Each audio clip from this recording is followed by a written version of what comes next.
Ya, Assalamualaikum, selamat pagi. So, hari ini saya akan membentangkan uh, suatu tajuk berkenaan dengan potensi pembangunan pelancongan rumah rakit di Kampung Baru Kuching. Saya Zainal Abidin bin Ahmad sebagai pembentang, dan rakan penyelidik saya adalah Puan Zainal binti Seman, Sharifah Mahani binti Said Hashimi daripada Jabatan Perdagangan. Okay, berkaitan dengan tajuk ini, potensi pembangunan pelancongan rumah rakit di Kampung Paruh. Ya, ianya adalah projek pelajar yang mana pembantu penyelidik kita adalah Rashid Rozan Pillai dan rakan-rakan. Okey, pengenalan berkenaan dengan projek ini. Sebenarnya Sarawak mempunyai potensi untuk dijadikan destinasi pelancongan yang ideal, terutama sekali di Kuching, Sarawak, yang mana rumah rakit sukar didapati di Sarawak, terutama sekali di Kuching. Salah satu lokasi yang dikenal pasti berpotensi untuk dibangunkan sebagai pusat pelancongan rumah rakit adalah di Kampung Paruh Kuching. Selain daripada itu, terdapat potensi peluang perniagaan yang luas di Kampung Baru yang kita akan dapat kembangkan jika projek ini berjalan. Ini adalah lokasi Kampung Paruh yang mana dekat sini adalah pembentukan satu box yang mana dekat sini area Kampung Paruh, okay. Kawasan Kampung Paruh dekat sini dan sekitar, dan dekat sini aliran air akan mengalir, dia tak berapa deras, dan dekat sini boleh dikatakan ini adalah sesuai sebagai lokasi pelancongan. Alright, pernyataan masalah. Sarawak mempunyai potensi untuk dijadikan destinasi pelancongan yang ideal, yang mana kekurangan rumah rakit yang sukar didapati di Sarawak. Terdapat potensi peluang perniagaan yang luas di Kampung Paruh. Itu adalah pernyataan masalah pada projek kita ini. Alright, so objektif kajian umumnya untuk mengenal pasti potensi pembangunan pelancongan rumah rakit di Kampung Paruh, Kuching. Dan objektif khusus yang kita tentukan dekat sini adalah berkaitan dengan ekonomi, persekitaran, infrastruktur, dan kemudahan terdapat potensi pembangunan pelancongan rumah rakit di Kampung Paruh. Begitu juga untuk menguji kecenderungan dari aspek status dan sektor pekerjaan responden terhadap potensi pembangunan di Kampung Paruh, yang mana kita akan membuat ini sebagai pelancongan rumah rakit dari segi aspek ekonomi, persekitaran, infrastruktur, dan kemudahan asas. So, metode borang responden, yang mana borang soal selidik telah digunakan untuk mendapatkan maklumat daripada responden tersebut. Borang soal selidik terbagi kepada dua bahagian, iaitu maklumat berkaitan dengan demografik seperti bangsa, jantina, status sektor pekerjaan, pendapatan bulanan responden.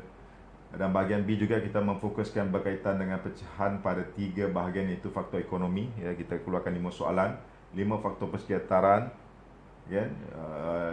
dan 5 faktor infrastruktur dan kemudahan. So, hasil daripada kajian kita dapati bahawa jantina, sektor pekerjaan, pendapatan bulanan dan status daripada kajian tersebut ini memberi peratusan yang amat ketara sekali, dan boleh dikategorikan populasi di Kampung Paruh boleh dikatakan mereka adalah daripada golongan yang memerlukan bantuan. Boleh dikatakan pendapatan mereka adalah pendapatan rendah dan sederhana. Jadi analisis kajian, majoriti daripada responden bersetuju bahawa Kampung Paruh mempunyai potensi untuk dibangunkan sebagai pusat pelancongan rumah rakit, yang mana min yang kita boleh sebanyak 4.92 dan sisihan piawaian sebanyak 1.1025. Okay, seperti mana apa yang dinyatakan dekat sini dalam analisis faktor ekonomi. Jadi kalau kita lihat dekat sini, 5 soalan yang dikeluarkan dekat sini, peluang pekerjaan dapat ditingkatkan untuk penduduk dan para belia, yang memberikan nilai min 4.96, PCCM piawai 0.98, dan penubuhan pusat pelancongan di Kampung Paruh untuk menggalakkan kegiatan kesawanan tempatan dijalankan. Apa yang dinyatakan dekat sini dalam analisis faktor ekonomi. Jadi kalau kita lihat dekat sini, 5 soalan yang dikeluarkan dekat sini, peluang pekerjaan dapat ditingkatkan untuk penduduk dan para belia, yang memberikan nilai min 4.96, PCCM piawai 0.98, dan penubuhan pusat pelancongan di Kampung Paruh untuk menggalakkan kegiatan kesawanan tempatan dijalankan.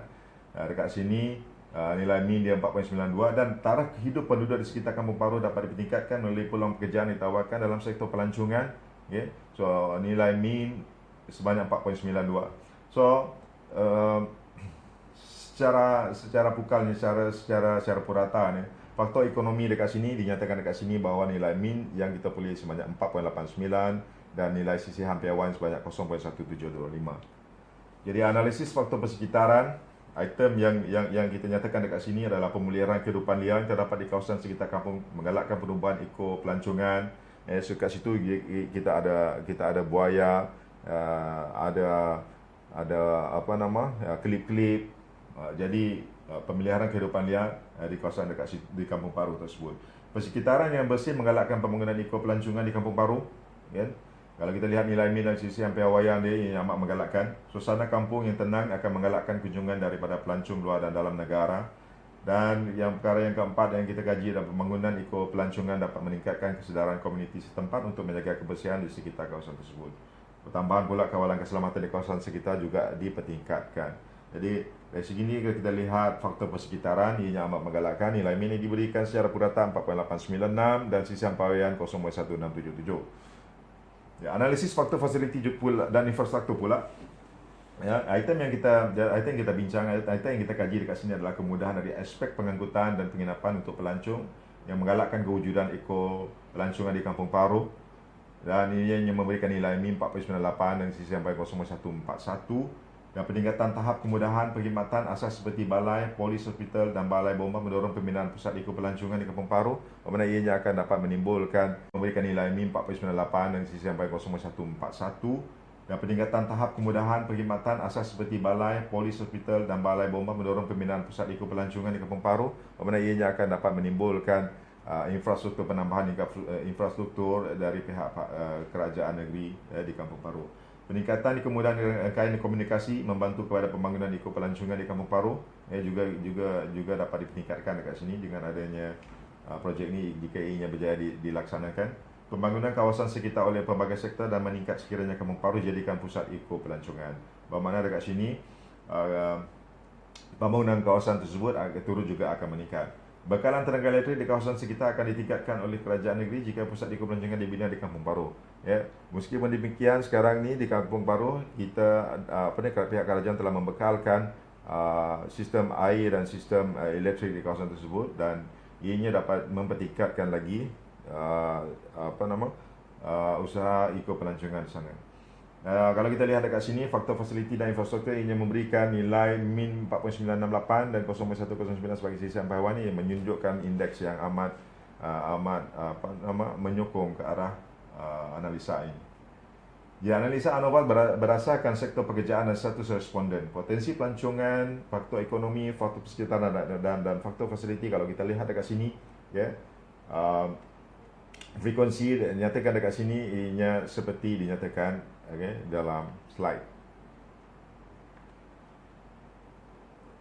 Jadi kesimpulan dari dekat sini, Kampung Paru mempunyai potensi yang dibangunkan serta pusat eko pelancongan pada masa hadapan.